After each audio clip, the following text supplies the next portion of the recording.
Magandang gabi katambay at welcome muli sa Creepy Tambayan. Ang paborito mong tagpuan tuwing madilim ang paligid, pagtahimik ang lahat, at para bang may mga matang nagmamasid sa bawat sulok ng dilim. Ngayong gabi, isang espesyal na kwento ang inihanda namin para sa iyo. Ito na ang part 3 ng ating nakakakilabot na kwentong Ang Babae sa Ilalim ng Kama, ang pinakahuling kabanata sa ating trilogy ng Lagim. Kung nasimulan mo ang unang bahagi, alam mong hindi ito basta multo.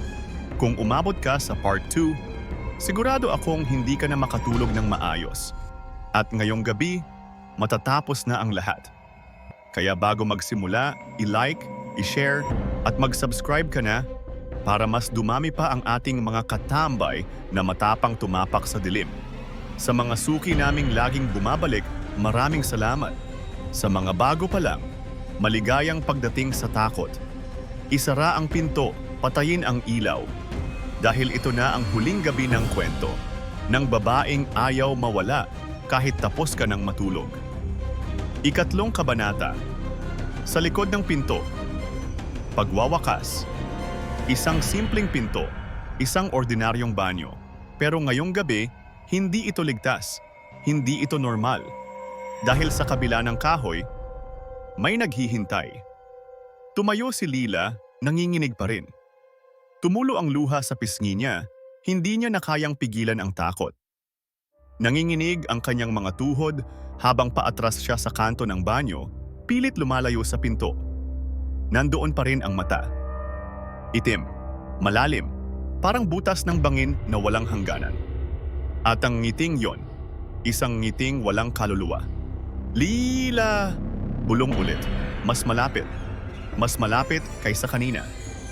Hindi na sa labas ng banyo ang tunog, parang nasa loob na ito.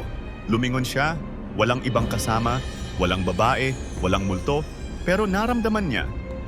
May malamig na hininga sa batok niya, parang may nakadikit sa kanya. Dahan-dahan niyang tinakpan ang bibig niya gamit ang kamay para pigilan ang pag-iyak. Tog, tog, tar-tog. Muling tumunog ang katok. Pero hindi na sa labas ng pinto. Sa likod niya na, sa mismong dingding ng banyo.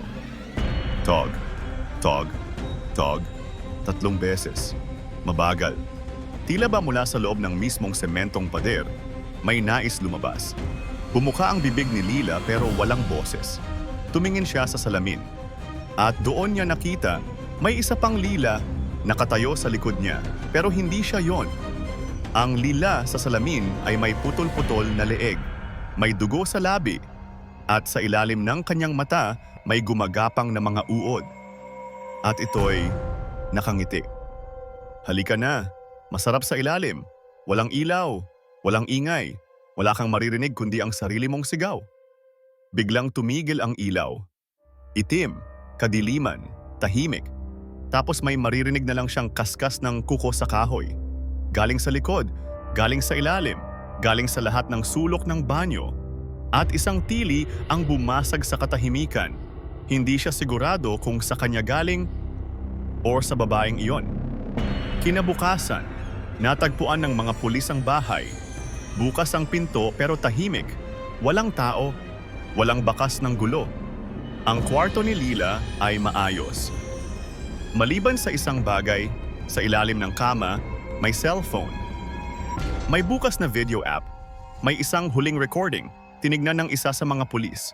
Dilaw ang ilaw sa video. Nakita nila si Lila, nakatayo sa harap ng salamin. Nanginginig, umiiyak, at may naririnig silang boses sa background pabulong. Isara ang ilaw, pumasok ka sa ilalim. At sa huling segundo ng video, may isang kamay na humila kay Lila pababa. Bigla ang nawala sa frame. Tapos itim. Walang tunog. Wala na. At dito nagtatapos ang kwento ng Babae sa Ilalim ng Kama. Isang seryeng puno ng hiwaga, takot, at mga bulong mula sa dilim. Kung kinilabutan ka ngayong gabi, huwag kalimutang i-like ang video at i-share sa mga kaibigan mong matapang din na sumilip sa ilalim ng kama. Gusto mo bang ma-shoutout sa susunod na episode? Mag-iwan ka lang ng komento sa ibaba. Binabasa at pinapakinggan namin lahat ng katambay. May sarili kang kwentong kababalaghan na gusto mong ibahagi? Ipadala na sa tambayancreepy@gmail.com. Baka ikaw na ang susunod na tampok sa Creepy Tambayan. At bagamat tapos na ang kwento ng babae sa ilalim ng kama, hindi pa rito nagtatapos ang ating gabi ng kilabot. Abangan mo ang susunod na kwento, isang panibagong lagim, isang bagong nilalang, at tulad ng dati, ikaw na naman ang pinapanood ng dilim. Hanggang sa muli, katambay, manatiling ligtas. Huwag mong kalimutang isara ang ilaw at kung may marinig kang boses mula sa ilalim ng kama, huwag mong sagutin,